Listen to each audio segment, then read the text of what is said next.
Good morning, my friends. Guess what we're talking about today? That's right, yarn. What does yarn have to do with jewelry creations?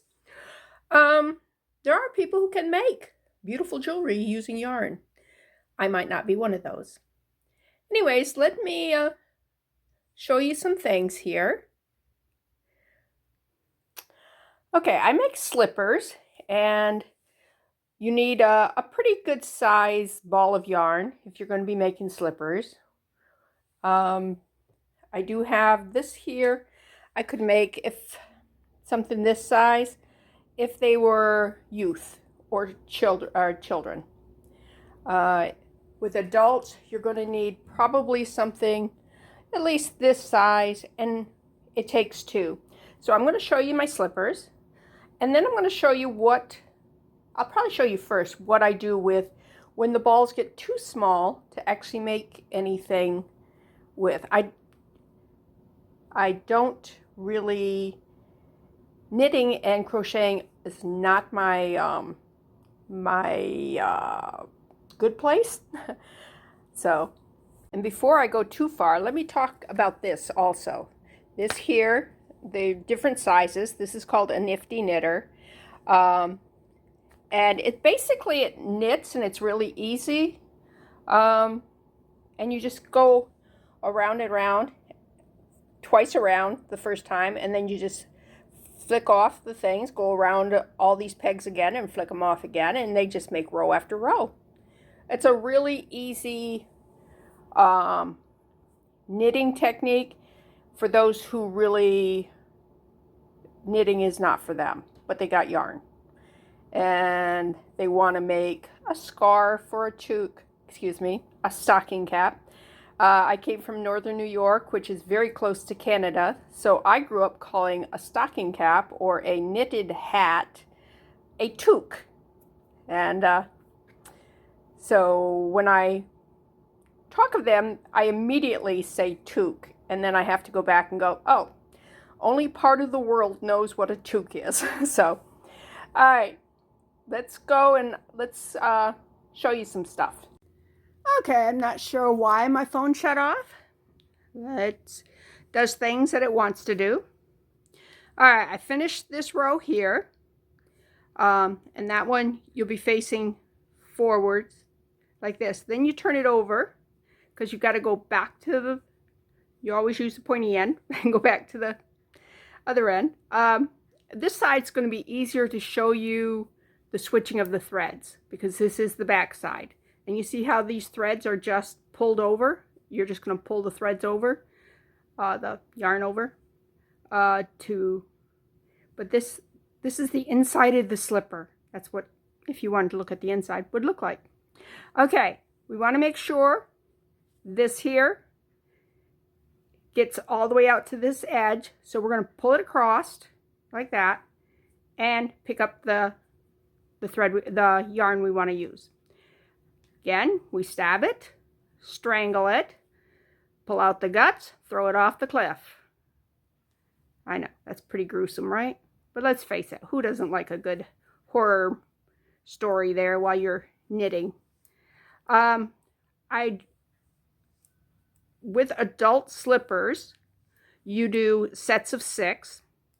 You'll cast on, at the beginning, 72 stitches across.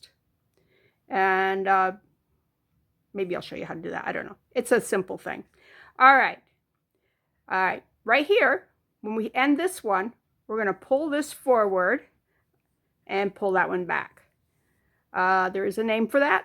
I don't know what it is because, like I said, I don't know anything about knitting other than to make slippers. So if there's something that you want to learn, go ahead and learn it. You don't have to learn everything about it because obviously I don't know everything about it. My mom could knit.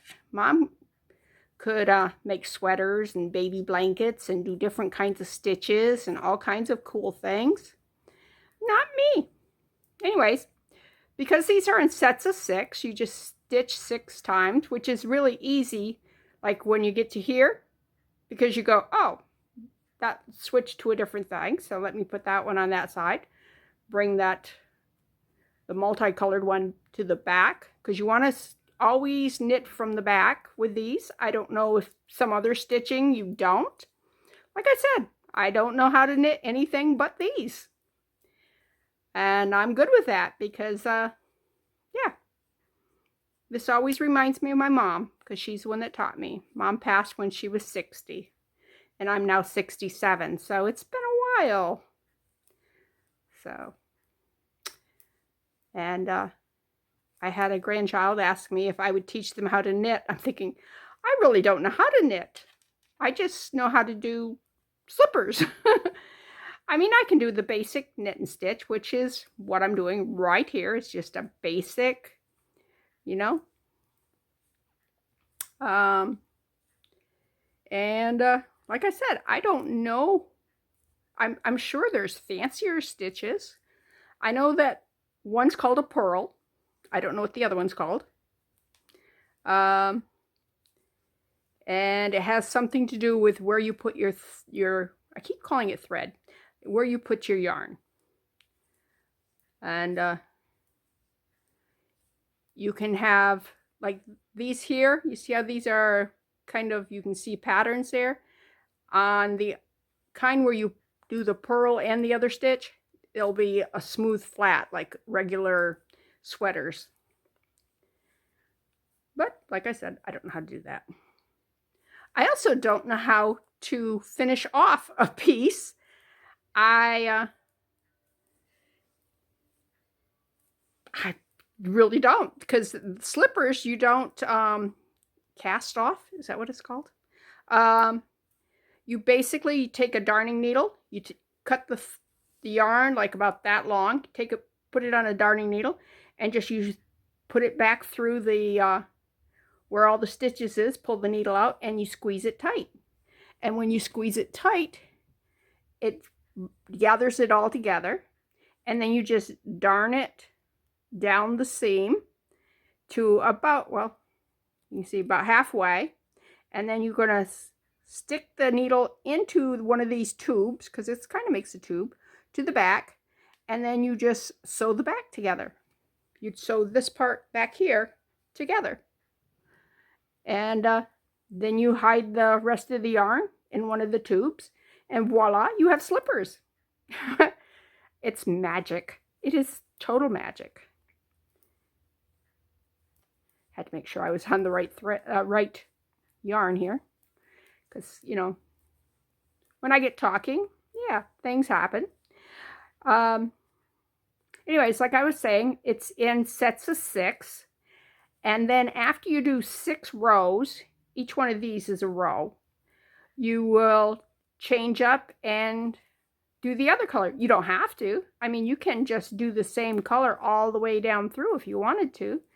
There's, you know, and if you don't want to do sets of 6 rows, you can do as many rows as you want, because that won't affect it. Now, it will affect it if you change how many stitches.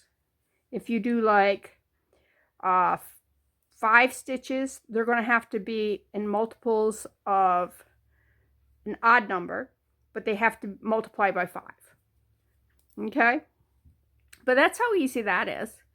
And if I wanted to change up and say, it's not time yet, but if it was time to go back to this color here, instead of doing this color, I would just pick this up and start knitting with this one and bring this one over to the next section. That probably doesn't make a lot of sense, but that's okay. Like I said, I don't know how to knit anything like that except for this. I was probably 15 when Mom taught me how to do this. So it's been a very useful thing. I've made slippers for family members, for people at church, for neighbors. Somebody at the last blood drive, I was actually wearing these slippers here, and they asked me if I could make them some. I'm going, I have no idea what to charge for that, for the simple fact that, first of all, yarn isn't cheap anymore, and it takes hours for me. I mean, Mom could probably whip them out really quick because she was very, very talented. But, yeah. Okay. But what happens when you have little balls of yarn, which are, you know, unless you're making a lot of little kids' slippers, well, this is, you'd have to be making baby slippers for something like this. What do you do with the extra yarn? That's where the crafting comes in. Yay! Okay, oh, before we go to that, let's talk crochet. I think I have a crochet hook in here. Do I? I don't know. Doesn't appear to be. Anyways, the only thing I've ever crocheted in my whole life, okay? Are you ready for this? Ta-da! A coaster. That's when I realized, you know what? I don't know how to crochet. And this was just to, I think I was following a YouTube video. And, but it works. It works great as a coaster. And it used up a little tiny ball of yarn like this here. So, yeah. All right. This is the other kind of coaster that I've made. And these here tend to work a little better. I made these actually for our car, but we traded in our car, and these don't fit in the new car's drink well. What do you call those? Where you put your drinks. It's not a drink well, it's a drink something. Oh, there's a crochet hook right there. See, that's what a crochet hook looks like, if you've never seen one. They come in different sizes. I'm trying to see what this one's. This is a 5.00 millimeters, a US H8. And this was made in Mexico. Susan Bates. Okay. Now you know everything about it that I know about it. Not sure where I got it from, but it's things like these are great for fixing if you get a pull in a sweater, or you get something where you need to reach down in and grab something and pull it out. So even if you never learned to crochet, have some crochet hooks around. They're very useful. Okay. Let's go on to our part B, C, whatever this one is. Okay. I was showing you this coaster. What else can you do with these here? Well, first of all, let me show you what it's made on. It is made on one of these. It is a weave wheel. It has a Japanese name that starts with a K, and I can't pronounce it. And you can do all different kinds of patterns on it. What I do is I'll just grab whatever, let's see, somewhere I just tied one on. Tied one on? Yeah. Sometimes you feel like tying one on. Okay. I was sure last night I just tied one on. But I guess not. Okay. But anyways, when you use up a strand of yarn, you will take and go to the end, and you'll cut another length of, let me get a short one. Do I have a short one? Here's a short one. All right. You'll take this here, and you'll just cut another piece of yarn, and you'll just tie it onto it just like you would any other project you're using yarn or string or whatever for. You go like that, go around, pull it through,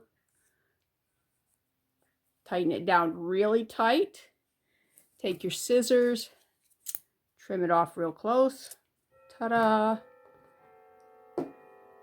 and voila, you have added length to your, since this wasn't ready, let me cut this off.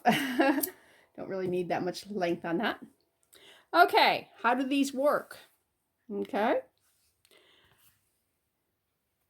You will take and hold it thusly, actually this way, because you see how this has got a gap in it and these don't?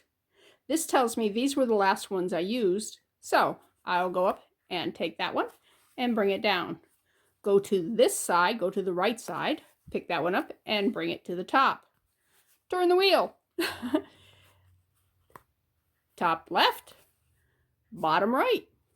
You can go whatever order you want as long as you continue basically with the same pattern. Okay? Turn, turn.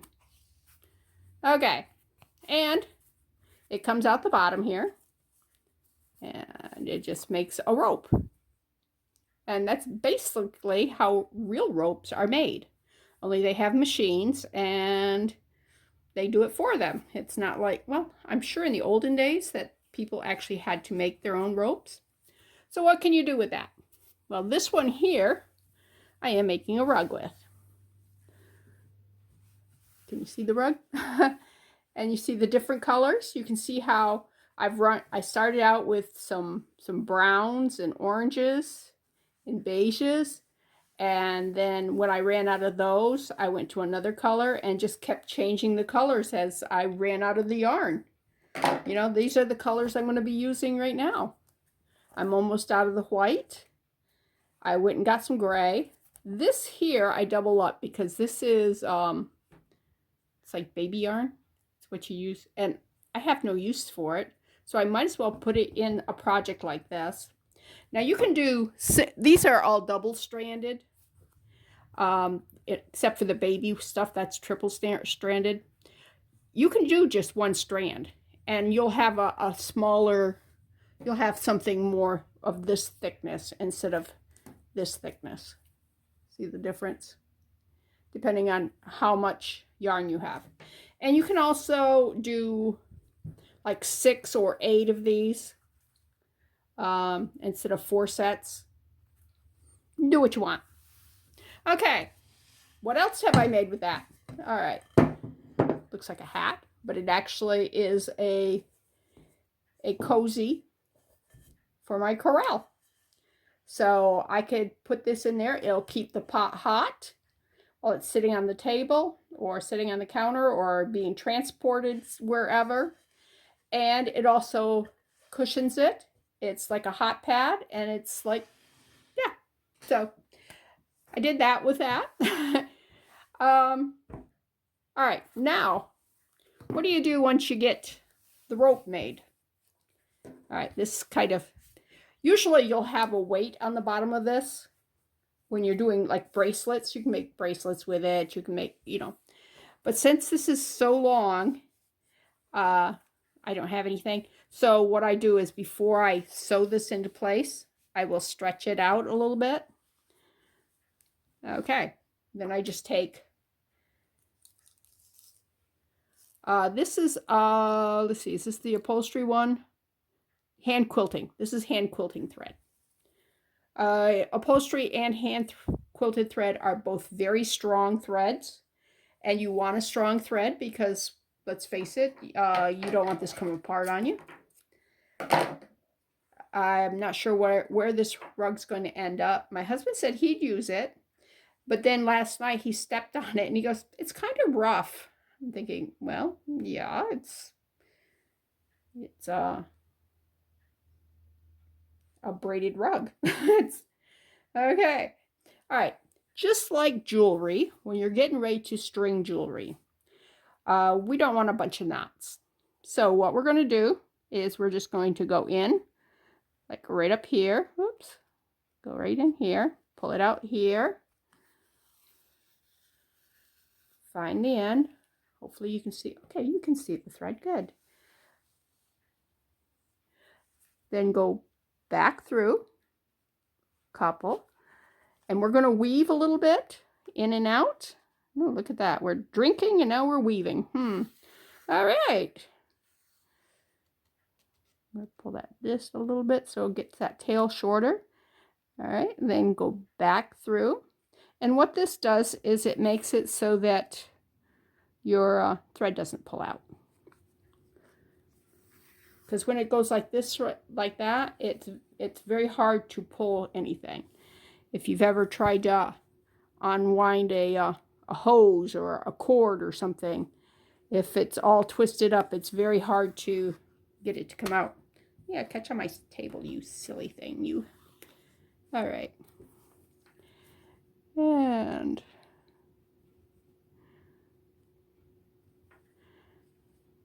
all right.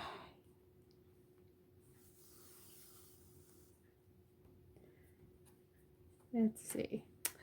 Well, Sunday I had fun. Did I tell you about that? I have a lot of, oh, I'm sorry, I didn't mean to whack you. Blingy jewelry. You know, like clear rhinestones that are really sparkly. And there's this one bracelet that's really pretty, and I want to wear it. Because, you know, when you're old like us, me, you, whoever, you can wear whatever you want, and people don't go, oh my goodness, that's not appropriate. They go, oh, isn't she sweet? Look at how old she is. She can do whatever she wants. She's that age. So, anyways, I had a ring, two rings actually, that was very blingy. I had a bracelet that's over the top bling, and they're all just rhinestones, but they're pretty. I mean, the light catches them, and nobody goes, oh, I didn't notice. And then I had a pair of earrings that I had. There was like a chandelier earring type thing, very, very sparkly, but it was broke, so I redid it. Not quite so. I just took the bigger stone that was like about like that and made a pair of earrings using those two. Anyways, we had a celebration at church to honor everybody who volunteers and everything. So I said, well, it was it's a celebration. It's a good reason to wear your bling, right? So we had a dinner lunch afterwards, potluck, and my pastor's wife, she goes, oh, I have a tiara that would work so good with that. They match it perfectly. I'm going, I don't have a tiara. So she went over to her house because she said she has several tiaras because, you know, what woman doesn't? Well, I didn't. Anyways, so she brought me it was tiny, but it was sweet, and it looked perfect with all the other stuff. And so I wore a tiara, and it wasn't actually in church. It was actually at the dinner afterwards. But yeah, it was fun. And she told me to keep it. So, and I don't want to just put things away. So what do? I take my stuffed animals, and yes, I do have stuffed animals because, you know, I'm still a little girl at heart.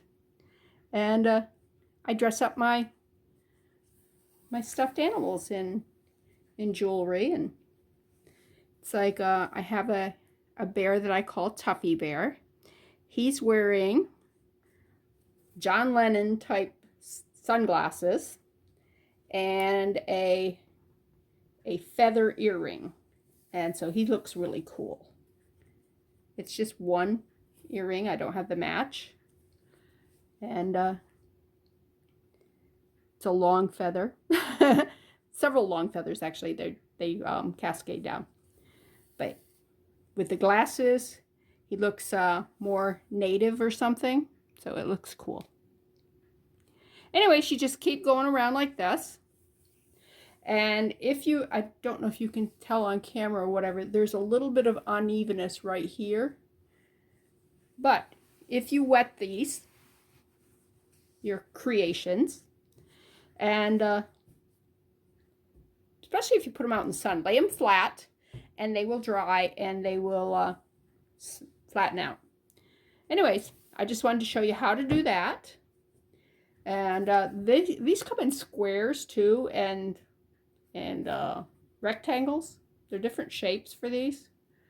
And with the rectangle ones, you'll do these here, and then these cross over.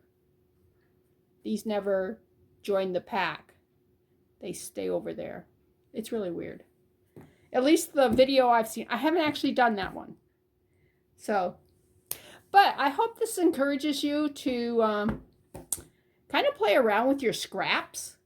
You know, never throw things away like this here, because you know, if you're into weaving, you can weave with this stuff.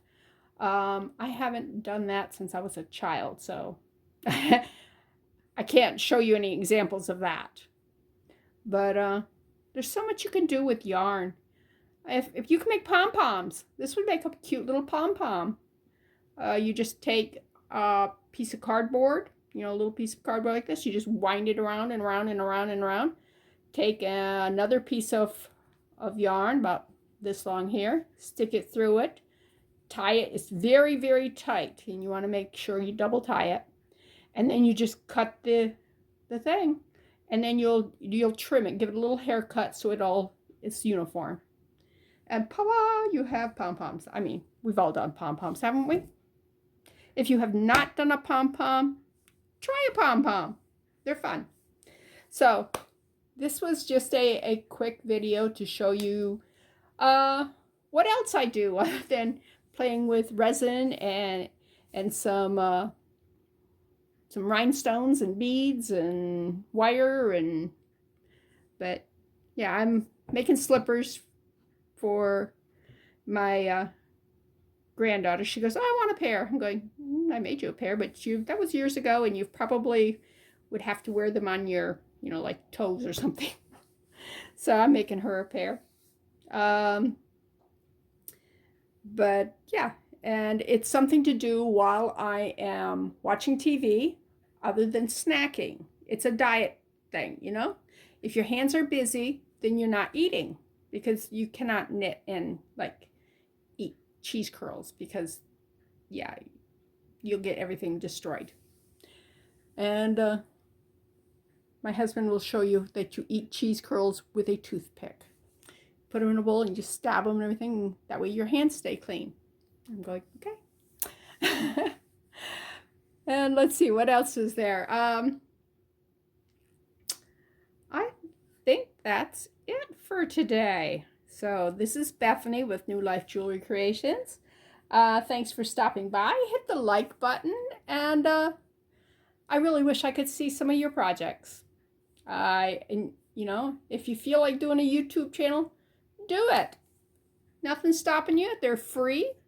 The tech part may make you want to scream sometimes, but find yourself a little 12-year-old to show you how to do it, because they're not afraid of anything. Okay, this is Bethany, New Life Jewelry Creation again. See you next time. Well, friends, I took and reviewed the video, and the part that I was showing you where I was knitting the front stitch wasn't there. I said that the camera had shut down. Well, what happened was I was recording setting up and not recording when I was actually doing the video. So yes, I deleted that whole thing, because you really don't need to see. First of all, I wasn't talking, I was doing stuff, and yeah, it was not exciting. All right, this is just a regular stitch. Yeah, I am a little bit confined here because I have a camera right where the needle goes right here. It's hitting the camera stand here, the tripod. Anyways, all I did when I got to the 6 stitches where I whoops,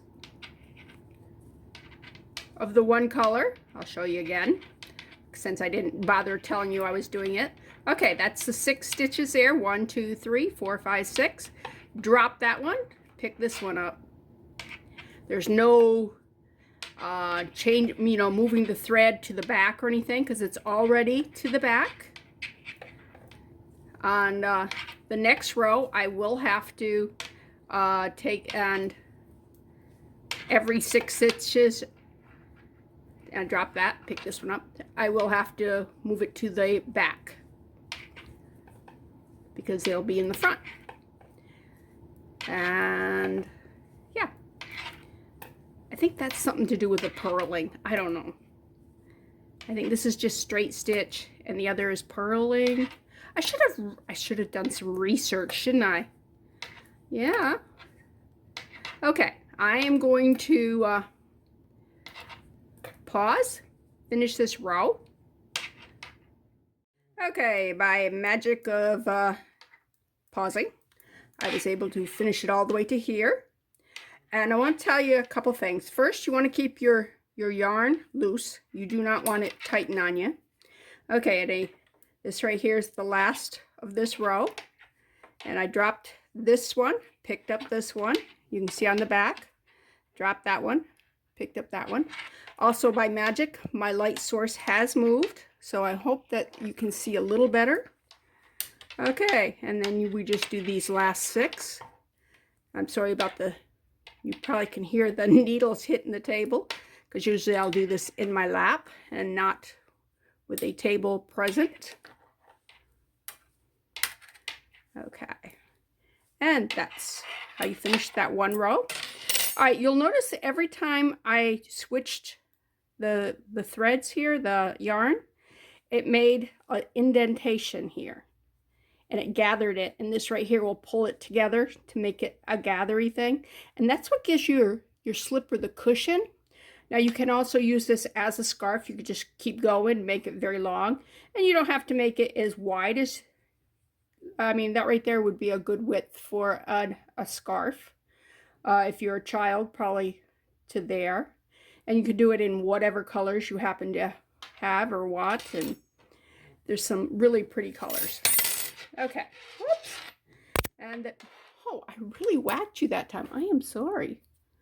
Better? You okay? All right. Now, on this here, you would just pull it across there. Pick that one up. And stick that in there. Make sure that's across and that you got the right color. I am going to knit this one, and then I'm going to show you changing the color combination, because this is the last row of this set of 6 rows.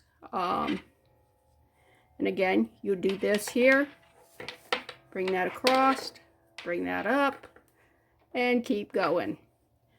I'm going to, by the magic of pause, finish this row, and I will be right back and show you how I change colors on this, because we don't want this video to be real long. You just watching me knit, knit, knit, knit, knit, especially since I am not an expert knitter. Here, let me show you that one more time, because I didn't talk you through it or anything. I'm terrible about that. I just, to me, it's second nature, so I don't think about it. Those are my 6 stitches of that color. I'm going to bring that one forward, bring that one back. Okay. And then you just keep going. Just like that. And all you knitters out there, you can tell me exactly what it is I'm doing. I'm fine with that. Bring that one forward, bring that one back. And just keep going. And the one that we brought forward, all right, the one in the back we're knitting with. The one we brought forward is the piece that's going to gather. See this right here? We're going to pull that one forward and this one back. This one here is going to give you this stripe here. Okay? Fun stuff, right?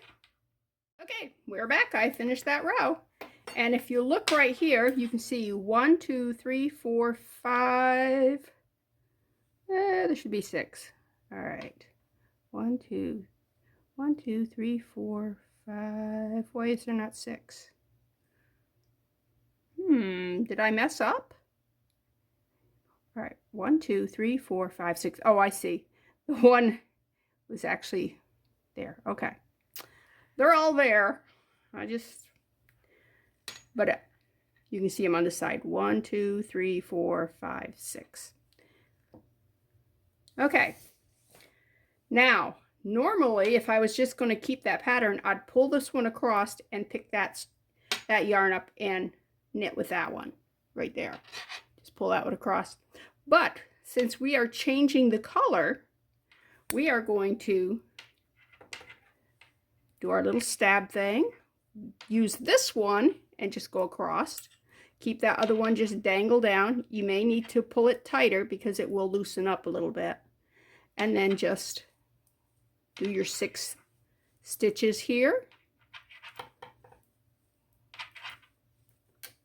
Just like that. And then pick up this one.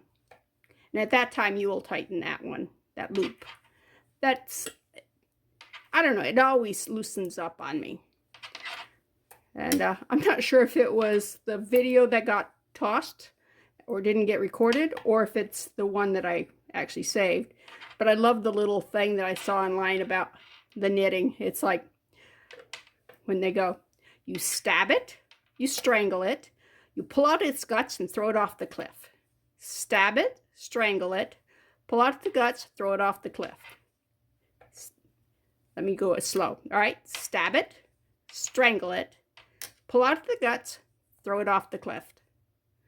Somebody tried to do it with crochet, but it doesn't work because there's no throwing it off the cliff. They're going to have to come up with some other little mantra when you're crocheting because, yeah, it doesn't work the same way. Anyways, let me finish up this row and I'll get back with you with a little bit other things I wanted to do. Okay, let's talk about the Nifty Knitter. I just kind of glazed over it last time. This here yarn, I bought it for slippers, and I made a pair of slippers, and I didn't like them simply because the color change on this is so, it takes so long to change from one color to the other. When I was making slippers, it was actually, you would start out, you'd go like yellow, then you'd have orange, and then green, and that would be the end of the slipper, and then you go to the next side and be red and purple, and it was like, are you kidding me? This is not right.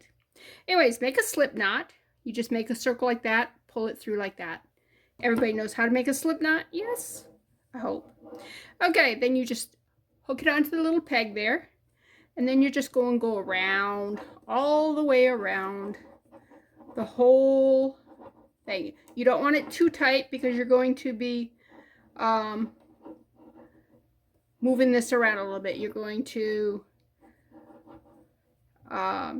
take that and you're going to flip it up over that peg, and if it's too tight, you're not going to be able to move it.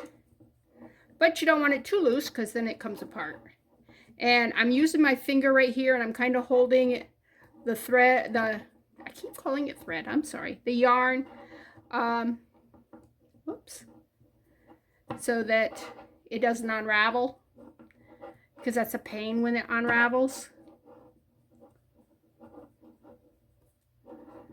Okay, and you can see I got all the way around with the yellow, and I had already taken 4 strands of yellow off from it. Okay, I'm back to the beginning, and now I'm going to make another thing all the way around. Just like this. And you can push that top one down if it's a little too high.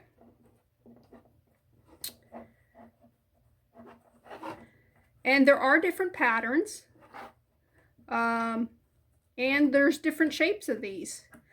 When I first started doing this, I was making like toques, hats, and scarves and stuff. And a friend of mine in church, he saw me doing it, and he said, oh, that looks easy. And so I taught him how to do this, and finally we're switching colors. We're going to a green now. And he got really into it, and he got some very big looms that are long, skinny, and like S-shaped looms and stuff, and makes blankets. So that's really cool. All right, I'm going to take this, go like that, hook it there. All right, I don't have my little tool that comes with this. I have it somewhere. I just don't know where it's at. Okay. Anyways, the second part of this, I hope I didn't make that too tight, is you just grab this here, and I may have made it too tight. Let me loosen this up right here. Not you. I want the slip knot to loosen up. Oh, bugger. There. That's looser. And what you're just going to do is you're just going to go over it. And once you've done this, oh, that really is harder to use this than it is that little other thing. Because the other thing has a hook on it. So you just grab that in the hook and you pull it like that. But once you get past this stage here, you don't have to have that tied up anymore. And you want to untie it eventually anyways, because you're going to go beyond. It's going to work its way down. This will get longer. Anyways, you just go around it like this. And once you've got it all the way around, you're going to push these down. Push these down. Down, down, down, down, down. A little bit. And then you're going to take this here and you're going to go around it again. And that's how easy that is. And like I said, if you have the real tool and not using a darning needle, this is a lot easier. It goes a lot faster than this. And this is something that's really easy to have in your lap while you're watching TV, or like I said, I was at church, at a church function, and there was a lot of downtime for this particular thing. So just to, while other people are in meetings or whatever, just to pass the time, I was doing, it wasn't actually in a church service. It was just at a church where we were doing a thing. So, yeah. Anyways, you just go around it like that, and maybe I'll do some more of it and come back. But let me go to the next thing I want to show you. Set that aside. All right, I told you that the round thing, the weave wheel, had a name that started with a K. Well, that's the name of it. Let's bring that up to you. And I'm not going to try to pronounce it. Okay?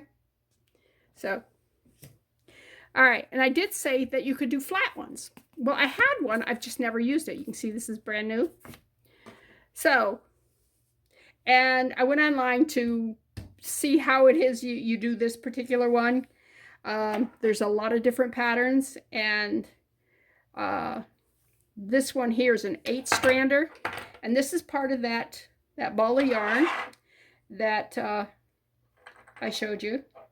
And I'm just even this out, and I'm going to put, wait a minute, that right there, a knot in it like that right there. Now, the reason I can do this right here with a knot on this is because this will open up and I can remove this later on. All right, let's stick this, or I could just take scissors and cut it too. That's the other thing you can do. Or you can tie a knot in here and just hang something on it. That's my way to keep things down. All right, you see the numbers? It's 1 to 12 here. Same down here. I'm going to go, let's see, let's go, I think 5, 6, 7. And I don't have any more orange, so we're going to go back to yellow. Okay, then down here, make these shorter, because I need that right up to the, see how that is right up to the top thing. All right. And you jumped your thing. Don't jump. All right. Why are you guys twisted? I don't want you twisted. There we go. All right. Then go down here. And again, 5, 6, 7, 8. Okay. Pull those, pull that. Okay. Now the way we're going to do this is we're going to take the first one that's on the far right. We're going to take that and we're going to stick it over there. Then we're going to take one down here, move it up here. Take this one down from up here. Get that out of the way. Move it down to where that was. Move that one up. And all we're doing is replacing the next one in line with the spot where you just took the other one out. Just like that. Then you have this one here, and since you've got 3 down here, you're bringing it back down to the 5 spot. Then you're coming back up, same spot, move that one over, coming back here, move that one up, take the next in line, bring that one down, put it where that one was, bring that one up, take next in line, put that where that was, next in line, and you just keep doing this right here, and then you take this one, put it where that empty spot is. Okay, we're starting at the same spot, taking that, bringing it over. We're going to fill that empty slot, bring the next one down, fill that empty slot, bring that one up, empty slot, bring the next one down, empty slot, and it's that easy. Okay, you have an empty slot there, so this one goes down, this one goes up, take this one over here, put it in that spot. Okay, I'm going to do a little bit of this. Whoops, forgot to move that one over. Do a little bit of this off camera, and I'll show you what the weave looks like. Okay, can you see it? See how it's a flat weave? And all we did was whoops, this one's got a right side, put a bottom side up because the numbers are facing the right way here. All right, take that one over there, put that one up there, take this one down, take this one up, take this one down, take this one up, take this one down, take this one up, and then bring this back to the started part. Okay, I started out, there was about 2 feet on each end.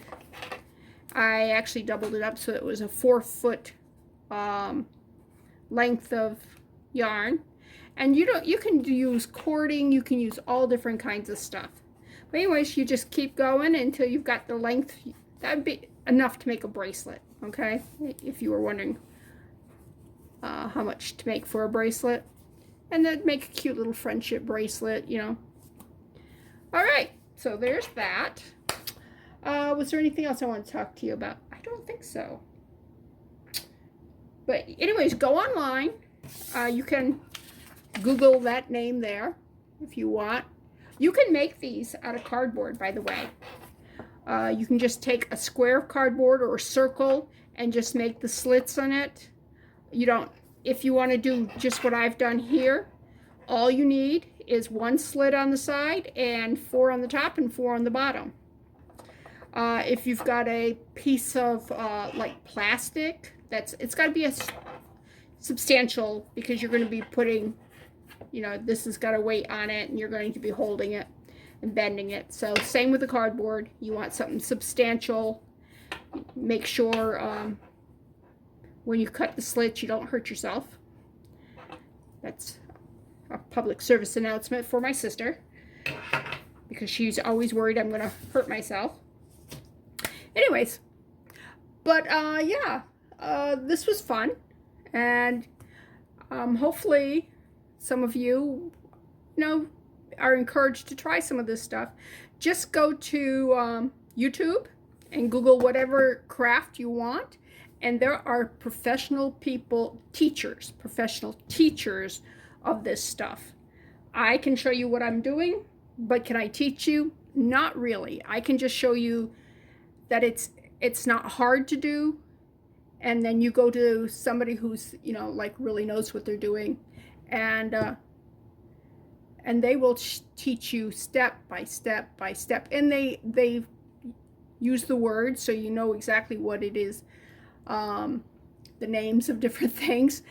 I'm really terrible about that. I am so sorry. I'm going, you do this thing. Yeah, sorry. I don't know what this thing is, so. But this is Bethany with New Life Jewelry Creations. This was fun. My sink is now working. The plumber came, he fixed it. It was expensive, but if you're in the area and you need a good plumber, Ingram Plumbing is fantastic. Just a little plug for them. Didn't get paid, had to pay them, but yeah, they always do a great job for us. Anyways, hit the like button and come back and see me next time. Bye.